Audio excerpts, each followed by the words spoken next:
నంద్యాల జిల్లా కొత్తపల్లి మండలంలో పురాతనమైన బావి ఒకటి వెలుగు చూసింది. గువ్వలకుంట్లలో చారిత్రక శిల్పాలతో కూడిన ఈ బావిని చూసి స్థానికులు ఆశ్చర్యానికి గురయ్యారు. బావి వీడియోలు సోషల్ మీడియాలో వైరల్ అయ్యాయి. దీనిపై నారా లోకేష్ ట్విట్టర్ ద్వారా స్పందించారు. మన చారిత్రక కట్టడాలను మనమే పరిరక్షించుకోవాలంటూ ట్వీట్ చేశారు. స్థానికంగా ఉన్న ఓ స్వచ్ఛంద సంస్థ వారు బావిని శుభ్రం చేసి అందుబాటులోకి తెచ్చారు.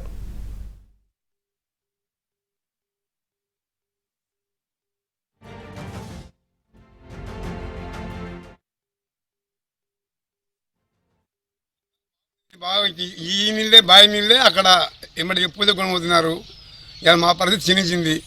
చాలా బాగుంది లోకేష్ గారు, మీద హెల్ప్ చేస్తే కొంచెం భక్తం తప్ప. మా నందిగుంట నియోజకవర్గం కొత్తపల్లి మండలం గూలగుంట గ్రామం. ఈ బావి బొమ్మలు, ఈ బావిలో బంగారు కూడా పెట్టినారు. ఎవరో పుణ్యార్థులు అంత దోసుకొని బొమ్మ అడ్డం పెట్టి చేసినారు. బొమ్మను పలగొట్టినారు.